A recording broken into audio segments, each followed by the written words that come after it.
हम लोग दोनों ही बहुत एक्साइटेड थे क्योंकि ऐसे किरदार एक लाइफ में आपको करने अगर मिल रहे हैं एज एक्टर्स तो बहुत बड़ी बात है। इतने बड़े सोशल रिफॉर्मर्स जिनकी वजह से शायद हम आज अपने आसपास जितना भी कुछ देख रहे हैं उसमें इनका बहुत बड़ा योगदान है। जैसे पत्रा लिखा ने लास्ट इंटरव्यू में भी कहा कि आज अगर हम किसी भी पढ़ी लिखी महिला को अपने सामने देखते हैं तो उसमें कहीं ना कहीं इनका ही योगदान है, जिसकी वजह से फीमेल एजुकेशन की शुरुआत हुई अपने देश में। और ऐसे रिफॉर्मर्स जिन्होंने उस समय चल रही कुप्रथाओं के सामने डटकर मुकाबला किया, अ, जिसकी वजह से शायद हमारी लाइफ थोड़ी बहुत जीने लायक हो पाई है। तो मुझे लगता है ऐसा किरदार करने मिलना अपने आप में बहुत बड़ी बात है। नहीं, मैं तो जैसे प्रतीक ने कहा, मैं अपने आप को बहुत लकी समझती हूँ। और जब ये स्क्रिप्ट मेरे पास आई, मैंने एक्चुअली मैं पहले तो मैं शॉक थी कि इस ज़िंदगी में ये कैसे आ गया, सावित्री बाई और ज्योतिबा की कहानी। और उसके ऊपर से प्रतीक थे, अनंत सर थे, तो मैं तो बहुत बहुत ज़्यादा एक्साइटेड। हम लोगों ने शूट भी करा था अप्रैल मई में, तो गर्मी तो मतलब या डट बहुत के गर्मी थी, थी, बहुत गर्मी बहुत थी। गर्मी थी। पर जी हाँ, ऐसे सीन्स काफ़ी थे actually that really moved me on. कभी कभार ना आपको पता नहीं होता है कब आपको वो कैरेक्टर आपके अंदर हो जाता है। तो एक सीन वैसा था जब ज्योतिबा फूले मतलब लोगों के सामने एक कुछ स्पीच दे रहे थे। वो मोमेंट मेरे लिए, और मैं कुछ नहीं कर रही थी, मैं बस चुपचाप उधर बैठी थी।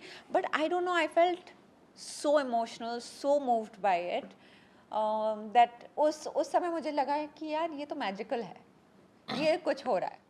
बहुत सारे ऐसे सीन हैं, कुछ जो मुझे अभी याद हैं एकदम, जो मैं बताना चाहूँगा। वो उसमें से एक तो है ज्योतिबा और उसके पिताजी का सीन है, जब उसे उनसे कहा जाता है कि क्यों करना है तुम्हें ये सब मत करो क्योंकि समाज पूरा देश तुम्हारे विरुद्ध हो जाएगा। और उनका एक ही कहना था कि ये कौन से समाज की बात कर रहे हैं हम, कौन सी प्रथाओं की बात कर रहे हैं जो किसी एक पूरे सेक्ट को ये सिखाता है कि तुम सबके साथ मिलने लायक नहीं हो, तुम्हारा खाना अलग होगा, तुम्हारा पानी अलग कुएं से लिया जाएगा। और अगर ऐसा ही शिक्षा है तो ये शिक्षा गलत है। ये चीज़ इतनी बड़ी थी और इतनी, मतलब मुझे लगता है कि आज के समाज की नींव शायद वहाँ से रखी गई थी जहाँ इक्वालिटी की हम बात करते हैं। दूसरा ऐसा ही एक सीन था जब ज्योतिबा को महात्मा की पदवी दी जाती है और तब वो एक कुछ चीज़ें बोलना चाहते हैं जिसका एक अंश हमने ट्रेलर में भी देखा कि हमारा देश बड़ा ही भावुक देश है और इसे धर्म जाति के नाम पे बांटना बहुत ही आसान है, ये भविष्य में भी होगा। क्रांति की जोत को जलाए रख, वो बोलते time I was feeling that power. It is surreal, I mean I don't know if I can put it in words, but ये उनका स्ट्रेंथ और उस टाइम की उनकी लड़ाई जो थी, वो शायद कहीं हमने देखी ही नहीं है दुनिया में। हमने शूट करा है तो अपने कंटेंट से दूर रहना थोड़ा सा डिफ़िकल्ट होता है आपको। ऑनेस्टली मैं नहीं, मुझे समझ में नहीं आता ये ट्रेलर सही कटा कि ये प्रभाव आएगा, लोग ऐसे इसको एक्सेप्ट करेंगे, ये सब आप नहीं सोचते हो। आप देखते हो और आप टेक्निकली भी इसको जज कर रहे हो, आप जज कर रहे हो कि ये है क्या।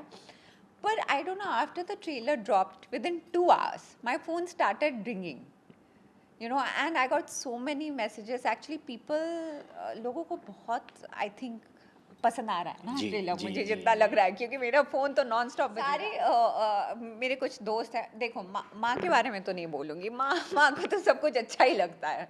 बट मेरे जो दोस्त हैं, I think they are quite critical, you know और उनको बहुत अच्छा बहुत ही अच्छा रिस्पांस मिला है हमें ऑडियंस से।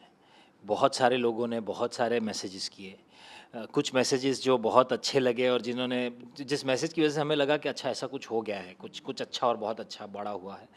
उसमें से एक आध मैसेज तो ऐसा था कि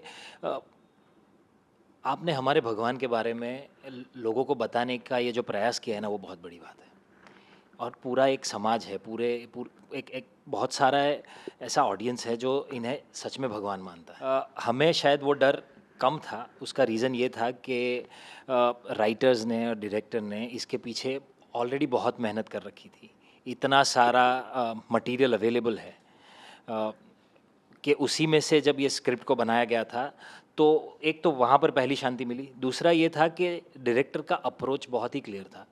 आनंद सर ने सबसे पहले बोला था, we are not colouring the character and the story in any way, We are just telling this story in the most honest possible way. So our job was not to judge anything from anybody's point of view or from our point of view. It is just a story and we had to create a character. और इनकी कहानी ही इतनी strong है कि उसमें मुझे लगता नहीं कि दूसरा कोई रास्ता हो भी सकता है.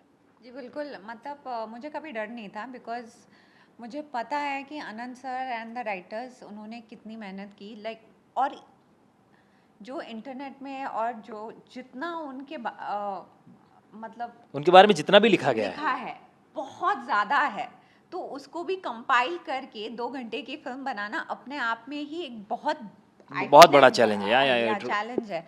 तो मुझे डर तो कभी नहीं था. यस, मुझे हमेशा से ऐसा लगता है अभी भी लगता है कि ज्योतिबा और सावित्री बाई ऐसे कैरेक्टर्स है, दे आर गॉड लिटरली.